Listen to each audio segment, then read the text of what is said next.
¿Qué tal? Hola, ¿qué tal? Yo soy Daniel García y este es un video para la Universidad Abierta y a Distancia de México. Bueno, dentro de la licenciatura en Seguridad Pública, dentro de la materia de Derecho Penal, encontramos la unidad 2, Teoría de la Ley Penal, y esta vez nos toca hablar sobre la evidencia de aprendizaje, que es el origen de los tipos penales. Bueno, a manera de introducción podemos decir que la ley penal es una norma jurídica que se refiere a los delitos, las penas y las medidas de seguridad. Sin embargo, esta ley penal no la encontramos solo en los códigos penales, puesto que hay normas que contienen leyes penales y que se refieren en general a otras materias, como puede ser la legislación mercantil, la legislación fiscal u otras disposiciones administrativas. Entonces, para poder nosotros estudiar la teoría de la ley penal, debemos analizar sus características, sus fuentes, sus ámbitos de validez de aplicación y su interpretación, más allá de estudiar en lo particular cada una de las disposiciones penales. Y al final, en la conclusión, vamos a ver por qué es necesario hacerlo de esta forma y no simplemente estar repasando una ley o un código. Bueno, este es un bosquejo general de lo que se trata la teoría de la ley penal, que implica las características de la ley penal, las fuentes del derecho penal, los ámbitos de validez de la ley penal y la interpretación de esta ley.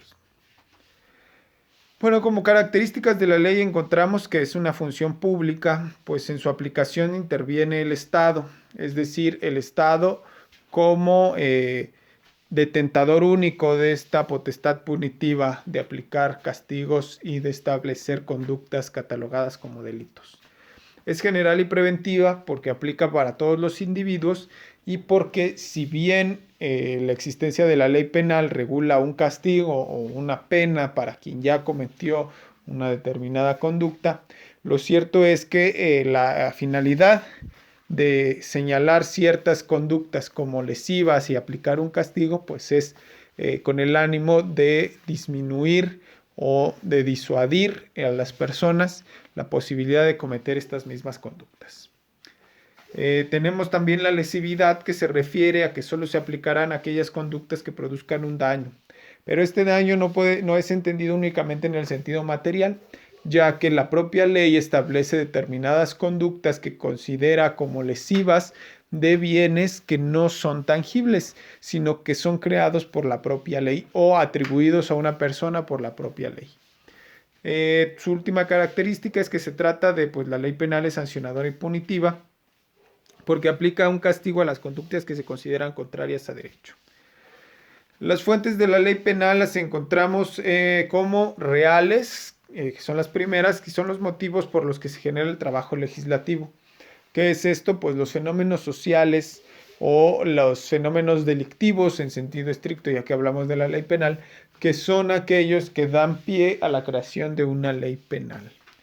Las fuentes formales, en el caso del derecho mexicano, pues se trata del proceso legislativo, porque como veremos más adelante, pues la ley juega un papel fundamental en el derecho penal. Y las fuentes históricas también, porque si bien no son reconocidas propiamente como una fuente formal del derecho penal, lo cierto es que podemos ver que a lo largo de las épocas los documentos o los ordenamientos penales pues se han basado fuertemente en sus predecesores y por eso se puede decir que las fuentes históricas influyen de manera indirecta en el derecho penal. Bueno, como ya mencionamos, por la naturaleza del derecho penal, la ley va a ser su puente principal. De acuerdo con el artículo 14 de la Constitución, se establece la garantía de legalidad. ¿Qué es esto? Que bueno, no se podrán aplicar penas si no es por los delitos o por las conductas exactamente aplicables a una determinada ley penal. Se prohíbe la analogía, se prohíbe la mayoría de razón y por tanto, pues la ley se constituirá en la única fuente de nuestro derecho penal. Pasamos ahora a los ámbitos de validez. El primero de ellos es el espacial y se refiere al territorio en el cual será de aplicación obligatoria la ley penal. Aquí encontramos dos principios fundamentales, el de territorialidad y el de extraterritorialidad. Como regla general, pues las conductas que se cometen en un determinado territorio serán sancionadas de acuerdo con la ley de ese territorio. Así aplica tanto a nivel estados como a nivel federal. Sin embargo, mediante el principio de extraterritorialidad es posible sancionar conductas que se han cometido en otro lugar aplicando el derecho mexicano o el derecho de un determinado estado de la República. El Código Penal Federal establece determinadas reglas para considerar que una conducta cometida en otro lugar será sancionada de acuerdo con las leyes mexicanas, y también de la misma forma los códigos penales de los estados establecen las reglas mediante las cuales se sancionará de acuerdo con sus ordenamientos algunas conductas que no son cometidas precisamente en esa entidad federativa, pero que tienen sus efectos ahí o bien fueron preparadas en dicho lugar. El ámbito temporal se refiere a la vigencia de la norma, que va generalmente desde su publicación y hacia el futuro hasta su abrogación, es decir, hasta que deja de tener vigencia. Sin embargo, hay determinadas excepciones. Por ejemplo, el legislador puede establecer que una norma no empiece su vigencia inmediatamente después de publicada, sino que se difiera atendiendo a una determinada cantidad de días, a una determinada fecha o bien a que se cumpla una determinada condición. Eso es lo que se llama la vacatio legis. Y existe también el principio de retroactividad. En virtud de este principio de retroactividad se puede aplicar una norma que no se encontraba vigente al momento de cometer un hecho, pero juzgar esa conducta de acuerdo con esa ley. De acuerdo con la legislación mexicana, particularmente la Constitución mexicana, se prohíbe aplicar este principio de retroactividad en perjuicio. Es decir, que una ley más perjudicial para el reo, para el investigado, para el imputado, no podrá ser aplicada retroactivamente. Cosa distinta es si se trata de aplicar un beneficio a este imputado. Es decir, si durante el tiempo que dure, por ejemplo, el proceso o mientras está compurgando su condena, una determinada persona por una conducta cometida tiempo atrás, entra en vigor una ley que es más benéfica para él, ya sea porque establezca una penalidad más baja o porque de plano elimine como sancionable determinada conducta, pues sí se puede aplicar a su favor porque se entiende que es en su beneficio. La validez personal, pues como regla general, la ley penal se aplica a todos. Sin embargo, existen determinadas excepciones, como encontramos, por ejemplo, el derecho militar, que aplica solo para los militares en tiempo de guerra o por delitos contra la disciplina militar. También encontramos el caso del fuero para algunos funcionarios públicos y para los agentes diplomáticos que no podrán ser procesados por determinados delitos. El ámbito de validez material pues se refiere al grado o a la materia que está regulando. En materia federal pues se verán o se incluirán todas las faltas cometidas contra la federación o contra funcionarios o instalaciones que se consideren federales, y en las del fuero común pues es la regla, digamos, por exclusión. Todo lo que no sea federal aplicará el fuero de los estados o fuero común. En este caso, las reglas para conocer el tipo de fuero aplicable, pues los veremos en el Código Penal Federal y en la Ley Orgánica del Poder Judicial de la Federación.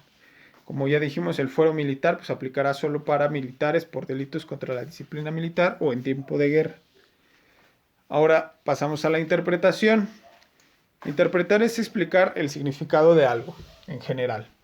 Tratándose de la ley penal, pues la interpretación tiene por objetivo conocer su contenido, su objeto, su sentido y determinar la forma de aplicarla. Bueno, podemos distinguir la interpretación primero por los sujetos que la realizan, es decir, de quién emana esa interpretación. Por lo general hablamos de interpretación privada, que es la que podemos hacer nosotros como litigantes o las que se hacen en las escuelas de derecho. La judicial o jurisdiccional, que es la que hacen los jueces al momento de emitir sentencia, y la interpretación auténtica o legislativa, que es la que se hace, por ejemplo, durante los debates de una ley que se va a publicar o en las exposiciones de motivos. Por los medios o métodos empleados las podemos clasificar en interpretaciones históricas, que se realizan atendiendo al contexto que prevalecía al momento de emitirse una ley. interpretaciones gramaticales que atienden al sentido de las palabras que se emplearon para determinada sanción, la sistemática, que para ella para llegar a esta interpretación se tiene que analizar en su conjunto todo un determinado ordenamiento legal, como puede ser el Código Penal, y la lógica o teleológica, que se dirige más bien a desentrañar los fines o los objetivos que se perseguían al momento de crear la ley. En cuanto al resultado, podemos distinguir una interpretación declarativa, que es la que únicamente pretende desentrañar el sentido de una norma, de las extensivas, que pretenden determinar si un supuesto que no esté expresamente previsto puede aplicarse a una determinada ley. También tenemos un supuesto distinto, que es la restrictiva, cuando encontramos que un supuesto expresamente previsto se excluye de la aplicación de la norma por una determinada circunstancia. Y la interpretación progresiva, cuando hablamos de que una ley ya ha transcurrido algún tiempo y las circunstancias de su creación no son las mismas que las del momento en la que la estamos interpretando, y hacemos esta interpretación progresiva para adaptarla a la nueva realidad. Pues como conclusión podemos decir que el estudio de la teoría de la ley penal es indispensable para el conocimiento, comprensión y aplicación de esta. ¿Por qué? Porque si no entendemos la teoría de la ley penal, no podemos conceptualizar de manera global los alcances de la norma. Era lo que comentaba al principio. Entender la ley penal no significa conocer todas y cada una de las disposiciones en materia penal, porque sería muy extenso leerlas, memorizarlas, analizarlas de una por una. Entonces, entender la teoría de la ley penal nos abre un panorama más completo para poder desentrañar el sentido de cualquier norma, independientemente de dónde esté o de cuándo se publique. Entonces, conociendo esta teoría general, vamos a poder analizar en lo particular cualquier otra norma penal que podamos tener enfrente, ya sea en nuestra actividad profesional o en nuestra vida diaria. Pues bueno, estas son las referencias de las que obtuve mi trabajo. Y bueno, ya nada más queda reiterar, yo soy Daniel García. Esta es la evidencia de aprendizaje de la unidad 2 de la materia Derecho Penal para la Universidad Abierta y a Distancia de México, de la licenciatura en Seguridad Pública. Muchas gracias.